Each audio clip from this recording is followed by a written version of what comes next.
I get the microphone, so I hope you'll permit me a moment just to share a few more thoughts about where we are and how we got here, and maybe a little bit of where we go from here. I don't want to get too preachy, but I think it's important that we, with eyes wide open, understand what's happening in our country today.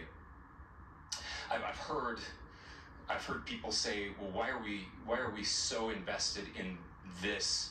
There's violence happening all across our country, and violence is tragic everywhere, and every life taken is a child of God who deserves our love and respect and dignity. This is certainly about the tragic death, political assassination of Charlie Kirk.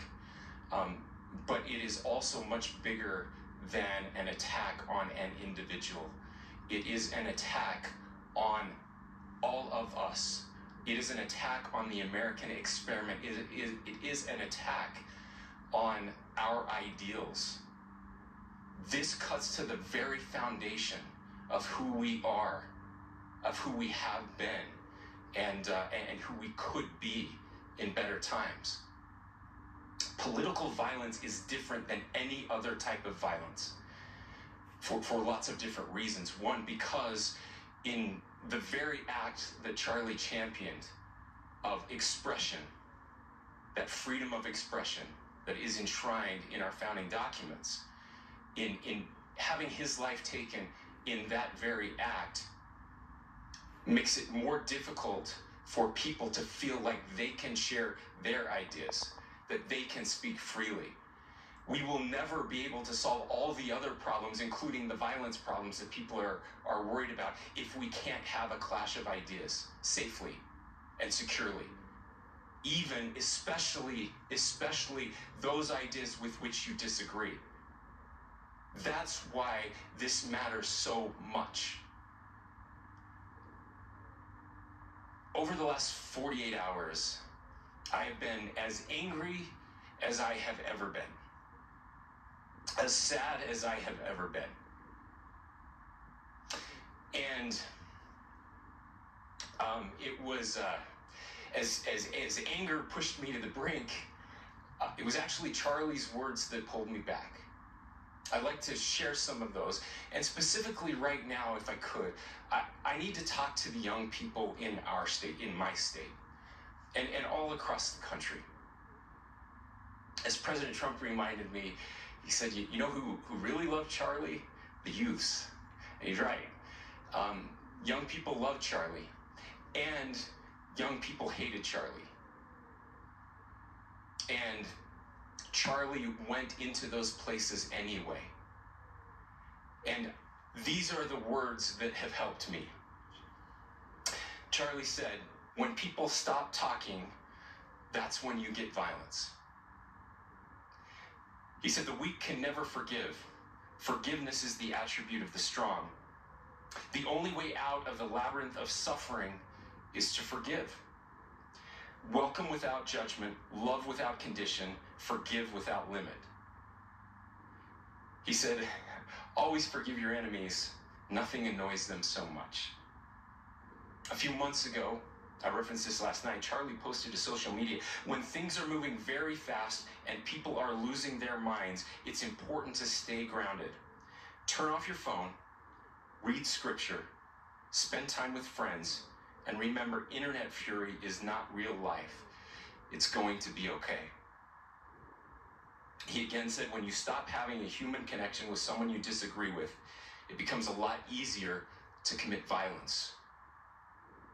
He said, what we as a culture have to get back to is being able to have a reasonable agreement, where violence is not an option. Now, again, to my young friends out there, you are inheriting a country where politics feels like rage. It feels like rage is the only option. But through those words, we have a reminder that we can choose a different path. Your generation has an opportunity to build a culture that is very different than what we are suffering through right now. Not by pretending differences don't matter, but by embracing our differences and having those hard conversations. I think we need more moral clarity right now. I hear all the time that words are violence. Words are not violence. Violence is violence.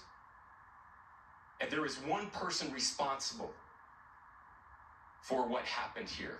And that person is now in custody and will be charged soon and will be held accountable. And yet, all of us have an opportunity right now to do something different. I want to thank my fellow Utahns. This bad stuff happens. For 33 hours, I was praying that if this had to happen here, that it wouldn't be one of us. That somebody drove from another state, somebody came from another country. Sadly, that prayer was not answered the way I had hoped for, just because I thought it would make it easier on us if we could just say, hey, we don't do that here. And indeed, Utah is a special place. We lead the nation in charitable giving. We lead the nation in service every year. But it did happen here. And it was one of us. But I want you to look at how Utahns reacted the last 2 nights. There was no rioting. There was no looting. There were no cars set on fire. There was no violence. There were vigils and prayers and people coming together to share the humanity. And that, ladies and gentlemen, I believe is the answer to this. We can return violence with violence. We can return hate with hate. And that's the problem with political violence, is it metastasizes. Because we can always point the finger at the other side. And at some point, we have to find an off-ramp, or it's going to get much, much worse. But see, these are choices that we can make.